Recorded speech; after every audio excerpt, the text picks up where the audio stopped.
12월 3일 바이블텔링으로 잠언을 묵상합니다. 오늘은 잠언 30장 후반부 말씀입니다. 15절부터 보겠습니다. 거머리에게는 두 딸이 있어 다고다고 하느니라. 족한 줄을 알지 못하여 족하다 하지 아니하는 것 서넛이 있나니. 15절부터는 만족이 없는 네 가지입니다. 여기서 진짜 거머리를 말하는 것인지 지옥을 상징하는 것인지 모르지만 일반적으로 진짜 거머리로 해석합니다. 16절 곧 음부와 아이 베지 못하는 태와 물로 채울 수 없는 땅과 족하다 하지 아니하는 불이니라. 거머리처럼 만족하지 못하는 것이 또 있는데 곧 음부와 아이 베지 못하는 태와 물로 채울 수 없는 땅과 족하다 하지 않는 불입니다. 물로 채울 수 없는 땅이란 아무리 비가 쏟아져도 계속 물을 흡수하는 마른 땅을 말합니다. 15절, 16절 모두 만족을 모르는 인간을 비유할 것입니다. 17절 아비를 조롱하며 어미 순종하기를 싫어하는 자의 눈은 골짜기의 까마귀에게 쪼이고 독수리 새끼에게 먹히리라. 이 구절은 수의 잠언에 들어가지 않습니다. 독립구로서 중간에 삽입된 사파 같은 역할을 하며 불효자의 받을 벌을 언급합니다. 잠언에서 가장 강조하는 것이 부모에 대한 자녀의 공경과 효입니다. 18절에서 19절 내가 심히 기이히 여기고도 깨닫지 못하는 것 서넛이 있나니 곧 공중에 날아다니는 독수리의 자취와 반석 위로 기어다니는 뱀의 자취와 바다로 지나다니는 배의 자취와 남자와 여자가 함께한 자취며 하늘에 날아가는 독수리의 자취는 알 수 없다는 것입니다. 뱀이 지나간 반석 위의 흔적도 그러하며 바다 위로 지나간 배의 흔적도 알 수 없다는 것입니다. 세상에는 감쪽같이 숨겨진 죄들이 있는데 특히 음행이 그러하다는 말씀입니다. 20절 음녀의 자취도 그러하니라. 그가 먹고 그 입을 씻음같이 말하기를 내가 악을 행치 아니하였다 하느니라. 남자와 여자가 함께한 자취가 앞의 내용의 골자인데 그 설명이 20절입니다. 음녀의 자취도 그렇다는 것입니다.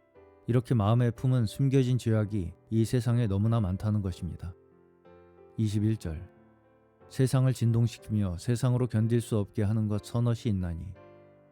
이제는 인류 사회에서 견디기 어렵고 고통스러운 네 가지를 말하고 있습니다. 22절에서 23절 곧 종이 임금된 것과 미련한 자가 배부른 것과 꺼림을 받는 계집이 시집간 것과 계집종이 주모를 이은 것이니라. 신하였던 자가 임금된 것, 이것은 사람들을 지도할 역량이 없고 자격이 없는 자가 국가의 혼란한 틈을 타 통치자가 되는 것을 의미합니다. 그럴 때 그 나라는 심한 고통을 겪게 됩니다. 지도자는 타고나는 면이 있다고 해석할 수 있습니다. 두 번째로 미련한 사람이 부유하게 되면 더욱 교만해지고 방탕해지고 방자해지기 때문에 견디기 어려운 세상이 되어버립니다. 세 번째는 꺼림을 받는 계집이 시집을 간 것입니다. 꺼림을 받는 여자란 여성답지 못하여 사랑을 받지 못하고 사람들과 화목하지 못하고 온유하지 못하고 사람들과 쉽게 다투는 여자입니다. 그런 여자가 시집을 가면 그 가정과 주변에 큰 고통이 임하게 됩니다. 다음에는 계집종이 주모를 잇는 것입니다.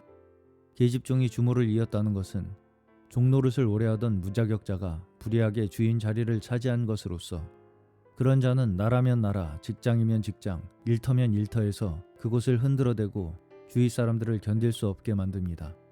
역량이 없는 자들이 백성을 통치하고 교회에서 사역을 하고 여러 가지 직무를 맡을 때 나라와 교회는 혼란되고 큰 고통을 겪게 됩니다.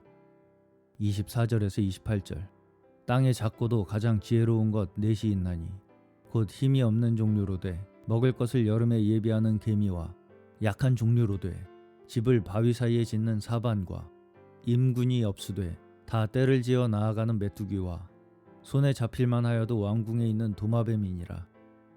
작지만 지혜로운 것 네 가지입니다. 이 세상에는 가난하고 보잘것없어도 아주 지혜롭게 사는 사람들이 있습니다. 첫째는 개미 같은 자들로서 힘없는 존재이지만 필요한 양식을 예비하는 데 매우 부지런합니다. 힘이 없어도 부지런하면 살 수 있습니다. 사자는 먹을 것이 없어 줄일 때에도 부지런한 개미는 먹을 것이 풍족해서 배고픔을 모릅니다. 여름철 적절한 시기에 양식을 부지런히 거둬들이는 신기한 슬기를 지니고 있는 것이 개미입니다. 그러기에 개미에게서 배우라고 하는 것입니다. 둘째로 사바는 토끼 종류인데 아라비아 들쥐라고도 합니다. 이 작은 짐승은 연약한 몸집에 겁이 많습니다. 그렇기 때문에 자연의 견고한 요새인 바위 사이에다 집을 짓습니다. 자기를 지키기 위해서 그렇게 높은 바위 사이에 거처를 만드는 것입니다. 셋째로 메뚜기는 임금이 없지만 떼를 지어 다니면서 전쟁하듯이 곡식을 삼켜버리고 또 다른 곳으로 나아갑니다. 메뚜기는 이렇게 함께 연합전선을 펴서 적을 한꺼번에 소탕해버리는 지혜가 있습니다. 주권자가 없는 경우는 모두 연합해서 살아야 한다는 말이 됩니다. 넷째로 우리말 번역은 도마뱀인데 원문의 뜻은 거미라고 합니다. 도마뱀은 어떤 곳에서든지 거처할 수 있으며 왕궁에도 있습니다. 이것을 거미라고 번역한다면 거미는 거미줄을 치는 지혜가 있습니다.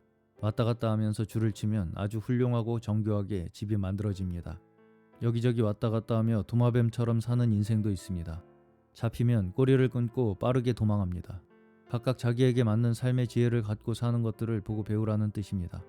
우리의 참 지혜는 주님의 성령의 인도에 따라 사는 것입니다. 29절에서 31절. 잘 걸으며 위풍 있게 다니는 것 서넛이 있나니 곧 짐승 중에 가장 강하여 아무 짐승 앞에서도 물러가지 아니하는 사자와 사냥개와 수염소와 및 당할 수 없는 왕이니라.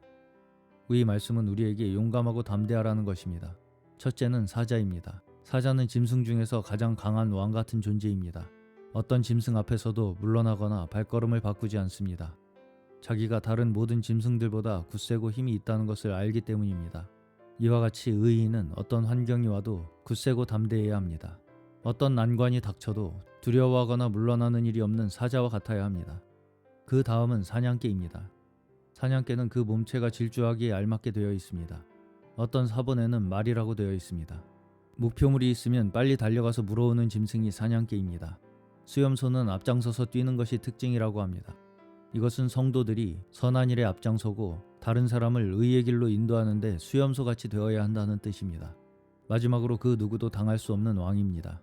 하나님께서는 성도들이 여러 짐승들에게서 배워서 왕처럼 강하고 담대하라고 하시는 것 같습니다. 사냥개처럼 민첩하고 사자처럼 굳세고 용감하라는 것입니다. 이것이 이기는 자들의 영일 것입니다. 마지막으로 32절에서 33절입니다.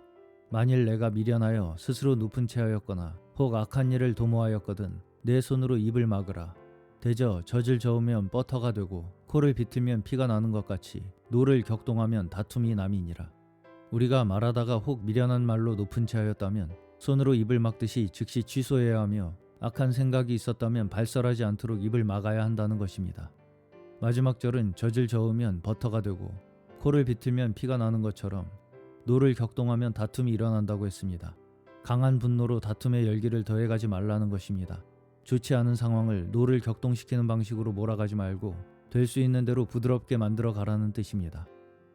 오늘도 하나님의 창조하신 세계의 질서를 통하여 지혜를 배우게 하시며 온전한 지혜 되신 주님께서 다스리는 나라가 임하기를 사모하는 저희 모두 되시기를 주님의 이름으로 축원합니다.